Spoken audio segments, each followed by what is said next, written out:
ഇപ്പോൾ T K Rajmohan NIA മുൻ SP telephone ലൈനിലുണ്ട്. ശ്രീ ടി കെ രാജ്മോഹൻ, കേരളത്തിൽ പലയിടത്തും ഒളിഞ്ഞും തെളിഞ്ഞുമൊക്കെ ഈ ഭീകര സംഘടനകൾക്ക് കൂട്ടുനിൽക്കുകയോ ഭീകര സംഘടനകളുടെ ആദർശങ്ങളോട് പൊരുത്തപ്പെട്ടു പോവുകയോ ചെയ്യുന്ന നിരവധിയായ ആളുകളുണ്ട് എന്ന് നേരത്തെ തന്നെ നിരീക്ഷണങ്ങളുണ്ട്.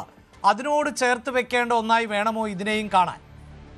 തീർച്ചയായിട്ടും. കാരണം നമുക്ക് നമ്മുടെ കേരളം ഈ ദിവസങ്ങൾ പല ദിവസങ്ങളിൽ മാറി മാറി വരുന്ന കാലത്തോളം ഈ ഇതുമാതിരിയുള്ള ഈ തീവ്രവാദ പ്രവർത്തനങ്ങളിലേക്ക് താല്പര്യമുള്ള ആൾക്കാർ ഇതിലേക്ക് വരുന്നെന്ന് മാത്രമല്ല, ആവശ്യമാണെങ്കിൽ അവരുടെ എല്ലാ സപ്പോർട്ടും ബാക്കി എല്ലാ സംവിധാനങ്ങളും കൂടി അവര് ഉപയോഗിക്കാൻ തയ്യാറാണ് എന്നാണ് ഇത്തരത്തിലുള്ള വാർത്തകൾ മനസ്സിലാകുന്നത്.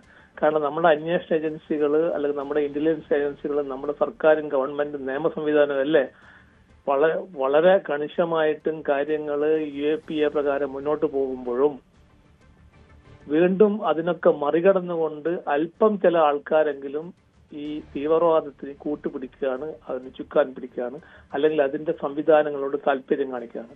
അപ്പൊ എവിടെയും എന്തും നിയമവിരുദ്ധമായി അതിൽ അവർക്ക് താല്പര്യം കാണുമ്പോൾ നമ്മുടെ നാടിന്റെ പോക്ക് വളരെ മോശമാണെന്നും അതിനെ ഈ സംവിധാനം കുറെ കൂടി കർശനമാക്കണമെന്നും ഇത്തരത്തിലുള്ള ആൾക്കാരെ വളരെ ഡീപ്പായി എൻക്വയറി കണ്ടക്ട് ചെയ്ത് ഇത്തരത്തിലുള്ള ആൾക്കാരെ നിങ്ങളുടെ നിയമ നടപടികൾ സ്വീകരിച്ചുകൊണ്ട് വളരെ കർക്കശമായി മുന്നോട്ട് പോകണം. കാരണം ഈ ആക്ഷൻ ഉണ്ടെങ്കിൽ മാത്രമേ ഈ നടപടികളിൽ ഒരു കൺട്രോൾ ഉണ്ടാവുള്ളൂ. പക്ഷെ ഇൻസ്പൈറ്റ് ഓഫ് ദാറ്റ് ഇങ്ങനെ ചെയ്യുന്നതായി കാണുന്നുണ്ട്. അത് തീർച്ചയായും ആശങ്ക ഉണ്ടാക്കുന്ന കാര്യമാണ്. പ്രത്യേകിച്ച് കേരളം പോലെയുള്ള ഒരു സംസ്ഥാനം വളരെ എല്ലാ മറ്റ് സംസ്ഥാനങ്ങളെക്കാട്ടിയും ഈ പല കാര്യങ്ങളും വളരെ മുന്നണിയിൽ നിൽക്കുന്ന ഒരു സംസ്ഥാനം.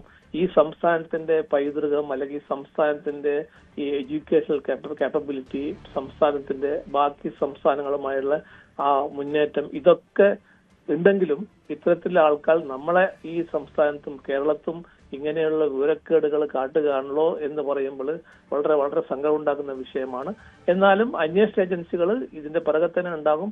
അങ്ങനെ ഉണ്ടെങ്കിൽ മാത്രമേ ഇതിനൊരു കൺട്രോൾ ഉണ്ടാവുള്ളൂ. അത് അന്വേഷണ ഏജൻസി ചെയ്യും, ഗവൺമെന്റ് ചെയ്യും, അതേപോലെ ഇന്റലിജൻസ് ഏജൻസി, ബാക്കി റോവും IBയും സ്റ്റേറ്റ് സ്പെഷ്യൽ ബ്രാഞ്ചും എല്ലാവരും ഇതിന്റെ പിറകെ തന്നെ പ്രവർത്തിച്ചുകൊണ്ട് ഇതൊരു പരിധിവരെ കൺട്രോൾ ചെയ്യാൻ പറ്റണം എന്നാണ് എനിക്കൊക്കെ പറയാനുള്ളത്.